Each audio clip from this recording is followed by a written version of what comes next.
Hi viewers, welcome to our channel. ప్రస్తుతం అంతా ఉన్నారు సీనియర్ అడ్వకేట్ అలాగే పొలిటికల్ అనలిస్ట్ హనుమత్ ప్రసాద్ గారు. నమస్తే సార్. రీసెంట్గా ఆంధ్రప్రదేశ్ రాష్ట్రంలో రామోజీరావు గారికి సంస్మరణ సభ ఏర్పాటు చేశారు ఆంధ్రప్రదేశ్ ప్రభుత్వం త్రూ. దాంట్లో కొంతమంది కామెంట్లు చేశారు, చాలామంది సినీ ఇండస్ట్రీకి సంబంధించి పెద్దలు కూడా హాజరయ్యారు, వాళ్ళ ఫ్యామిలీకి సంబంధించి అందరూ మాట్లాడారు. కానీ ఒక వ్యక్తి చేసిన కామెంట్లు బాగా హైలైట్ అయ్యాయి. మ్యూజిక్ డైరెక్టర్ కీరవాణి గారు చేసినటువంటి కామెంట్లు, అంధకారంలో నుంచి ఆంధ్రప్రదేశ్ రాష్ట్రం బయటకు వచ్చిన తర్వాతే ఆయన నిష్క్రమించారు. అప్పటి వరకు డాక్టర్లనే నా ప్రాణాలు కాపాడండి అని చెప్పి డాక్టర్లకి చెప్పారట. ఆయన అలాగే ఉన్నారు, అలాగే చనిపోయారు. ఒక మనిషి చనిపోవాలన్నా, ఒక మనిషి బతకాలన్నా ఎలా బతకాలో రామోజీ గారిని చూడాలి, ఎలా చనిపోవాలో కూడా రామోజీ గారిని చూసి నేర్చుకోవాలి, ఆయనే ఆదర్శంగా తీసుకోవాలనేటువంటి కామెంట్లు చేశారు. ఏం చెప్తారు సార్, ఎట్లా చూడాలి అసలు కామెంట్లు? ఇప్పుడు చనిపోయిన వ్యక్తి గురించి ఎవరు చర్చించడం అన్నది ఇది భావ్యం కాదు. కానీ చనిపోయాక కూడా కొన్ని చర్చలు వచ్చే విధంగా ఇటు కీరవాణి గారు వ్యాఖ్యలు చేశారనలో ఏమాత్రం సందేహం లేదు. ఎందుకంటే అభిమానం ఉండొచ్చు, ఎవరికాళ్ళు ఆయన ఎప్పటి నుంచో ఉన్నారు. అందులో తెలుగుదేశం పార్టీకి చంద్రబాబు నాయుడు గారికి రాజకీయ గురువుగా మొదటి నుంచి అందరూ చెప్పుకుంటూ ఉంటారు. ఈరోజు చెప్పింది కదా రాజకీయ గురువు అంటే ఎవరంటే, రాజగురువు అంటే రామోజీరావు గారు అని వస్తుంది. సో ఆయన అభిమానం చూపెట్టుకోవడం అన్నది ధర్మం. ఏ రకంగా ప్రభుత్వం ధనంతో చేశారా, ఇంకో ధనంతో చేశారా అన్నది పక్కన పెడితే ఆయన చేసుకున్నారు, బాగానే ఉంది. కానీ ఇక్కడ వచ్చిన చిక్కల్లో ఏంటంటే, ఇక్కడ వ్యతిరేక భావంలో ఉద్రిక్తతలు రెచ్చగొట్టే విధంగా మాట్లాడడం. మరి కీరవాణి గారికి రామోజీరావు గారు చెప్పారా, లేకపోతే ఆయన అన్నట్టుగా ఎలా తెలిసింది? అంధకారం నుంచి బయటకు పడాక నేను పోవాలి అని డాక్టర్లను వేడుకున్నట్టుగా అదే ఏ డాక్టర్ గారు చెప్పారు, లేకపోతే కీరవాణి గారికి స్వయంగా ఫోన్ చేసి చెప్పారా, లేకపోతే ఈయన కీరవాణి గారు రామోజీరావు గారి దగ్గరికి వెళ్ళినప్పుడు జరిగిందా? ఈ విషయాలు తెలియాలి. లేకపోతే రామోజీరావు గారికి ముందుగానే ఇన్ని సీట్లు వస్తాయని తెలుసా? ఇప్పుడు ఉన్నట్టుగా 123 సీట్లు వస్తాయి, మనం ముందుగానే ప్లాన్లో ఉన్నాం అన్నటువంటి విషయం అన్న రామోజీరావు గారికి తెలుసా? అన్నటువంటి విషయాలు ముందు తేలాలి. ఇప్పుడు ఆయన మాట్లాడిన మాటలు ఎన్నో ఉన్నాయి. ఇప్పుడు చంద్రబాబు నాయుడు గారే ఊహించుంటారు అన్ని సీట్లు వస్తాయని. వీళ్ళు కూడా అసలు మరీ ఇంకా డిప్రెషన్ నుంచి బయటకు రాలేకపోతున్నారు. మరీ బొత్తిగా 11 సీట్లు ఏంటని. ప్రజలు కూడా మేము అందరం వేసాము, మా ఓట్లన్నీ ఎక్కడ పోయాయని కొంతమంది ఉన్నారు. ఒక పక్క ఈవీఎంలు కనపట్టినదని కొంతమంది ఉన్నారు. ఇన్ని ఈవీఎంలు లెక్కట్లేదు, ఇవి ఎక్కడ పోయాయని కొంతమంది ఉన్నారు. ఇన్ని రకాలుగా ఉంటూ అంటే గతంలో ఎప్పుడు కూడా గెలిచిన పార్టీ ఓడిపోయిన పార్టీ ఎప్పుడు కూడా ఈవీఎంల మీద నెప్పం నెట్టడం అనేది కామనం. కానీ ఈసారి అలా కాదు, విత్ ప్రూఫ్స్తో చూపిస్తున్నారు, ఓట్లలో వేస్తున్నారు. సో ఏదేమైనా ఇలాంటి నేపథ్యం ఇలా జరుగుతుందన్న విషయం రామోజీరావు గారికి ముందు తెలుసా? అది అయ్యేకంటే ఎవరు ఎలా చెప్పగలరు, ఎవరి జాతకాలు ఎలా మారితే ఎలా చెప్పగలరు? సో అలాంటివి ఉద్రిక్తతలు రెచ్చగొట్టేటువంటి విషయాలు. ఆయనకి మీరు ఆయన ఆత్మ శాంతించాలంటే మీరు ఏదో ఆయనకి సంస్కరణ సభ చేసుకుని వెళ్ళిపోతే సరిపోదు, కానీ మీరు అక్కడ ఆయనకి చేశారు, ఆయన వివాదాల్లోకి నెట్టారు అన్నట్టుగా ఉంది రామోజీరావు గారు. ఇప్పుడు ఆయన నిజంగా అలాగని ఉండకపోవచ్చు. నాకు అంధకారం నుంచి బయటకు వెళ్ళాకే ఇది వెళ్తాను, అంతవరకు నేను ఆగాలి అని ఈయనకేదో చెప్పినట్టుగా. అంటే నీకు ఆ రోజుకి ఆ పార్టీ మీద గెలిచి అది అటువంటి విషయం ఉన్నప్పుడు ముందు ఎందుకు చెప్పలేదు? కీరవాణి గారు ఆ రోజున ఈయనకి తెలిసిన విషయం నాడు ఎందుకు చెప్పలేదు? సంస్కరణ సభ నాడు ఎందుకు చెప్పాలి? ఇప్పుడు ఆయనకు ప్లాట్ఫామ్ దొరికింది కాబట్టి ఇప్పుడు చెప్పాల్సిన సమయం. ప్లాట్ఫామ్ ఏముందండి, ఎప్పుడు పడితే అప్పుడు దొరుకుతుంది. 4 రిపోర్టర్లు పెట్టి ప్రెస్ మీట్ పిలిచి అయ్యా ఇది ఏం పరిస్థితి ఇలా ఉందా, ఆయన ఇలాగ అనుకున్నాడు, పోనీ ఆయన ఇబ్బంది పెట్టినప్పుడు ఖండించాలి కదా, రైట్? ఆయన ఇబ్బంది పెట్టినప్పుడు కొంతమంది తెలుగుదేశం వ్యక్తులు కానీ కొంతమంది ఖండించారు, ఆయన్ని ఇలాగా అక్రమంగా అరెస్టులు చేస్తున్నారు. ఇలా కీరవాణి గారు అప్పుడు ఎందుకు మాట్లాడలేదు? కీరవాణి గారు మాట్లాడాలి కదా. ఆయన తరపున ఏమైనా వకాలతో తీసుకున్నాడా? ఆయన తరపున ఏమైనా సిఐడి ఆఫీస్ దగ్గరికి వెళ్ళి ధర్నాలు ఏమైనా చేశాడా? అంటే ఇప్పుడు టీడీపీ ప్రభుత్వం ఉంది కాబట్టి ఏం మాట్లాడినా చెల్లుబాటు అవుతుంది కాబట్టి చేసే కామెంట్లు మరి అంతే కదా.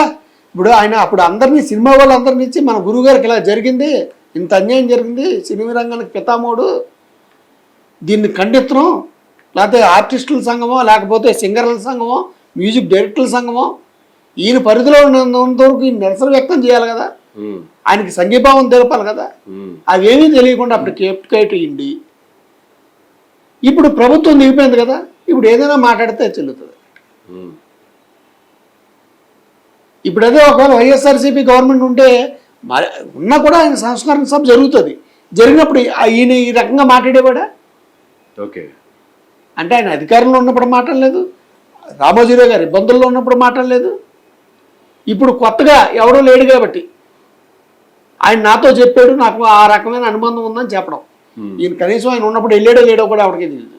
ఓకే, ఆయన హాస్పిటల్ అంటే వార్తల్లో రావడానికి ఏదో సంచలనం సృష్టించడానికి ఆయనకి సంస్కరణ, ఆయన ఆత్మ శాంతిస్తుందో లేదో కానీ ఈయన మాట్లాడిన మాటలకు ఆయన ఆత్మ దుఃఖిస్తుంది. ఇలాంటప్పుడు కూడా నన్ను చర్చల్లో త్రాగుతున్నారా అని ఆయన గురించి మాట్లాడడం ఇక్కడ నాకే బాధగా ఉంది. ఎందుకంటే ఒక స్థాయిలో ఉన్నాడు, ఆయన తప్పు చేశాడో ఒప్పు చేశాడో తర్వాత సంగతి. సంస్కరణ సభ అవుతుంది, అటువంటిప్పుడు ఇలాంటి మాటలు అన్నది మాట్లాడడం అన్నది చాలా రాంగ్. కీరవాణి గారు చాలా తెలుసుకోవాలి. చంద్రబాబు నాయుడు గారు మాట్లాడుతూ కూడాను రామోజీరావు గారికి ఎన్టీఆర్ గారికి భారతరత్న తీసుకురావాల్సిన అవసరం ఉంది, భారతరత్న ఎవరికన్నా ఇవ్వాలంటే అది రాష్ట్రం నుంచి వీళ్ళకే ముందు వరుసలో ఉంటారు, వీళ్ళే ముందు వరుసలో ఉంటారు అన్నట్టు కామెంట్లు చేసి. ఇప్పుడు ఆయనకి అభిమానం ఉంది కాబట్టి చేయించండి. రామారావు గారు, ఎన్టీ రామారావు గారి ఉద్దేశంలో రామోజీరావు గారి గురించి ఏ రకమైన కామెంట్లు చేశాడు ఆ రోజున? వీళ్ళ ముందు వరుసలో ఉన్నారు. ఎన్టీ రామారావు గారి ఉద్దేశంలో ఎన్టీ రామారావు గారు ఆయన ఇబ్బంది పడుతూ మాట్లాడిన మాటలు చంద్రబాబు గురించి ఏం మాట్లాడారు, రామోజీరావు గారి గురించి ఏం మాట్లాడారు? ఇప్పుడు భారతరత్న ఎవరికి ఇస్తారండి? ఎన్టీ రామారావు గారికి ఇవ్వాలన్నారు, రైట్. ఎందుకంటే ఆయన ముఖ్యమంత్రిగా చేశాడు, ఆయన వచ్చాక రాజకీయం అన్నది ప్రజలకు తెలిసింది. తెలుగు జాతి గౌరవాన్ని ఇనుముడింపు చేశారు, అందులో ఏ రకమైనటువంటి సందేహం లేదు. ఆయన ఎంత ఔదార్యం అంటే అపోజిషన్ పార్టీ వాడు తెలుగుదేశం తెలుగు వ్యక్తి అయినందున పోటీ పెట్టడం కూడా మానేసి ప్రధానమంత్రిగా పివి నరసింహారావు చేయడంలో కీలక పాత్ర వహించారు. ఎందుకంటే మన తెలుగు వ్యక్తి పోటీ చేయడం మనం పోటీ పెట్టబెట్టింది, అంత ఔదార్యం ఉంది రామారావు గారు. అందువల్ల దాని గురించి పోరాడండి, ఫైట్ చేయండి, బాగానే ఉంటుంది. ఇప్పుడు రామోజీరావు గారి గురించి ఇవ్వచ్చు అన్నారు, భారతరత్న ఎలాంటి వాళ్ళకి ఇస్తారు ఒకటి చెప్పండి. అంటే వివాదాలు ఉండకూడదు. ఆయన వివాదాలు ఏమున్నాయి? ఇప్పుడు విశాఖపట్నంలో ఈనాడు ఆఫీస్ ఉంది, దాన్ని ఆక్రమించారని చెప్పి అనేక సుదీర్ఘ సంవత్సరాల తర్వాత వాళ్ళకి కోర్టు కూడా ముట్టుకెళ్ళేసి సుప్రీంకోర్టు వరకు లేక మొత్తం వికెట్ చేసి చెప్పండి అంది. అంటే ఆ అనాథరైజ్డ్గా ఆక్రమించారని కోర్టు డిక్లేర్ చేసినట్టే కదా, కింద కోర్టు కావుతాయి, పై కోర్టు కావుతాయి, సుప్రీంకోర్టు వరకు పోయింది, అంతవరకు ఉన్నారు. అప్పుడు ఏ రెంట్ అయితే ఇచ్చారో అదే లీజ్ ఇచ్చుకుంటారు, లీజ్ పీరియడ్ అయిపోయినా కూడా. అంటే దౌర్జన్యం కదా. అంటే సుదీర్ఘకాలం తెలుగుదేశం ప్రభుత్వం హయాంలో ఉంది, అవతలోడు ఇతని మీద ఏం చేయగలడు? వేలు ఉడికిపోయాడు రామోజీరావు గారు అంటే ఒక వటవృక్షం, దాన్ని టచ్ చేయడం ఎవరికి సాధ్యం కాదు. ఆ స్థాయిలో స్థలం ఇచ్చినోడు ఏం ఫైట్ చేస్తాడు? ఒక లీగల్గా వెళ్ళడం తప్పించి. కోర్టు ఏ రకమైన తీర్పు ఇచ్చింది? సో జడ్జిమెంట్ చదువుకోండి. అలాగే ఆక్రమణల నుంచావు, నువ్వు ఆక్రమణ గురి అయ్యావు అని చెప్పినప్పుడు మరి ఇలా చేసినటువంటి వ్యక్తికి మీరు భారతరత్న ఇవ్వాలన్నా ఎంతవరకు సమంజసం? ఇంకో అవార్డు ఏదో ఇచ్చుకోండి, ఆయన పత్రికా రంగంలో కృషి చేసాడు కాబట్టి ఏదో అవార్డు ఇచ్చుకోండి. ఇప్పుడు అంటే చాలా కాలం నడిపాడు కాబట్టి. ఇప్పటికీ లార్జెస్ట్ సర్క్యులేటెడ్ ఏదంటే ఈనాడే, అందులో డౌట్ లేదు. ఎందుకంటే పేపర్ క్వాలిటీ బాగుంటుంది కంపారిజన్ బిట్వీన్. రెండోది, నేను కూడా పత్రికా రంగంలో సీనియర్ రిపోర్టర్నే కాబట్టి క్వాలిటీ బాగుంటుంది ఫస్ట్ పేపర్ది. రాత్రి 12 గంటలు జరిగిన న్యూస్ అనేది మార్నింగ్ వచ్చేస్తుంది, మిగతా వాటిలో రావు అంత ఫాస్ట్గా, వన్ డే డెడ్ అయిపోతుంది. రెండోది, రిపోర్టర్లు కూడా ఏ రోజుకి ఆ రోజు వాళ్ళు రాసిన దానికి పనికి తగ్గ వేతనం అనేది లభిస్తుంది. ఈనాడులో ఉండే రిపోర్టర్లు అందరూ కూడా హ్యాపీగానే ఫీల్ అవుతారు కంపారిజన్ పెట్టి మిగతా వాళ్ళతో కంటే. సో ఈ రకంగా కృషి చేశారు కాబట్టి ఆయనకి ఒక అవార్డు ఏదో ఇప్పించండి. ఆయన అందులో రాసిన మంచిదా చెడదా తర్వాత సంగతి. అంతేగాని భారతరత్న అది ఎవరికి పడితే వాళ్ళకి ఇచ్చేస్తే బాగోదని నేను అనుకుంటున్నాను. ఆయన భారతరత్న పొందడానికి అర్హత ఉందా లేదని చంద్రబాబు నాయుడు గారు ఆయన మీద అభిమానంతో అన్నీ ఉండొచ్చు, కానీ దానికి నామ్స్ ఉంటాయి కదా, నామ్స్ని బట్టి వెళ్ళాలి. ఎవరికి పడితే వాళ్ళకి ఇచ్చేస్తే కొంచెం దాని తాలూకు వాల్యూ తగ్గుతుంది. ఇప్పుడు విత్ క్లీన్ హ్యాండ్స్ ఉండాలండి, ఏ రకమైన మచ్చ ఉండకూడదు. ఇప్పుడు మార్గదర్శి ఏమన్నారు, జగన్మోహన్ రెడ్డి గారు కక్ష పెట్టి వేసారు అనుకుందాం. ఇప్పుడు ఆయన పెట్టారు కాబట్టి ఈయనకి నేరస్తుడు అయిపోడు కదా, అంతే కోర్టు తీర్పు ఇవ్వాలి కదా. ఆయన మీద వ్యతిరేకంగా కోర్టులు తీర్పిచ్చడం ఉన్నాయి విశాఖపట్నం స్థలం మీద, ఈనాడు ఆఫీస్ మీద. ఇదివరకు ఎక్కడ ఉండేది సీతందారులో, ఇప్పుడు ఎక్కడ ఉంది? ఎందుకు ఖాళీ చేశారు? ఏ సందర్భంలో ఖాళీ చేశారు? సుప్రీంకోర్టు ఏమని చెప్పింది? ఎంత పెనాల్టీ చేయమని ఇచ్చింది? ఓకే, ఇవన్నీ ఉన్నాయి కదా. ఇంత మరక అంటించుకుని ఉన్నప్పుడు మరి భారతరత్న ఇవ్వాలనడం ఆయన వ్యక్తిగత అభిప్రాయంగా అంటే గొడవ ఏమీ లేదు. లేకపోతే పత్రికా రంగంలో కృషి చేశాడు కాబట్టి ఈనాడు వచ్చాకే మిగతావన్నీ డెవలప్ అయ్యి అంతకుముందు ఏమీ లేవు అన్నాడు కాబట్టి ఇవ్వచ్చు తప్ప భారతరత్న.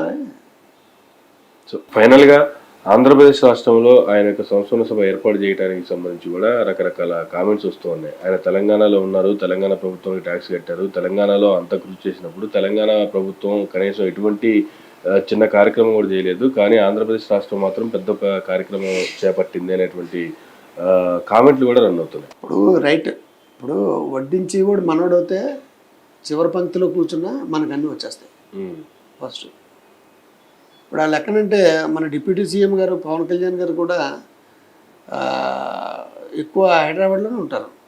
ఇప్పుడు ఎలక్షన్ నిమిత్తం మొన్న వచ్చారు, లక్కీగా అయింది కాబట్టి ఇప్పుడు ఏమైనా ఉంటూ ఉండొచ్చు. కానీ ఆయన ఉండేది, వాళ్ళు ఉండేది అంతా హైదరాబాదే కదా, హైదరాబాద్ నుంచే కదా చేస్తారు. ఓకే, ఇవాళ కొండగట్టుకి ఏదో వెళ్ళినట్టున్నారు, హైదరాబాద్ నుంచే వెళ్ళారు ఆయన, అక్కడి నుంచే వెళ్ళలేదు. వర్క్ ఉంటే అక్కడికి వెళ్తారు, వస్తుంటారు. నేను అన్నది ఏంటంటే అంటే ఇలా జరుగుతున్నాయి. కానీ అక్కడ ఇక్కడ ఈ గవర్నమెంట్ ఈయన ఉన్నాడు కాబట్టి ఇక్కడ సేవ చేసాడు కాబట్టి వీళ్ళు ఏమన్నా అంటే బాగుంటుందేమో. కానీ అక్కడ నిజంగా ఆయన చేసింది ఏమి లేదు ఆంధ్రాకి వచ్చేటట్టు. కాబట్టి తెలుగుదేశానికి సేవ చేశాడు గణనీయంగా. వాళ్ళు ఏమి చేసినా కూడా చాలా అద్భుతంగా చేశారని రాశారు. వీళ్ళు ఏమి చేసినా కూడా అంటే అపోజిషన్, వీళ్ళంటే వైఎస్ఆర్సీపీ అని కాదు, ఏ పొజిషన్ ఉంటే వాళ్ళు. ఓకే, తెలుగుదేశానికి వ్యతిరేకంగా ఉండే వాళ్ళందరూ వాళ్ళు మంచి చేసినా చెడుగా చూపెట్టడం, ఇక్కడ వీళ్ళు చెడుగా చేసినా చాలా మంచిగా చూపెట్టడం. అంటే వాళ్ళకి ఇప్పుడు ఈనాటిది ఎలా ఉంటుందంటే వాళ్ళకి నచ్చిన వాళ్ళు అయితే చేస్తే సంసారం, నచ్చిన వాళ్ళు చేస్తే వ్యభిచారం, అలాగా తీసుకొచ్చారు. ఓకే, అందుకే ఎల్లో మీడియా అనేటప్పటికీ ప్రధానంగా వచ్చేటువంటి ఫస్ట్ ఈనాడు పేరే వస్తుంది. సో ఇలాంటి అంటే పేరు పడిపోయింది కదా, ఎల్లో మీడియా అనగానే ఈనాడు వచ్చేస్తుంది, పేరు పడిపోయింది. కాబట్టి భారతరత్నకి సిఫారసు చేస్తే చేయొచ్చు కానీ ఇస్తారా అన్నది చిన్న డౌట్. ఏమి ఇచ్చినా ఇవ్వచ్చు. ఈయన ఎన్డీఏలో చక్రం తిప్పాడు, ఇప్పుడు ప్రజెంట్ ఎన్డీఏలో ముఖ్యమైన భాగస్వామి.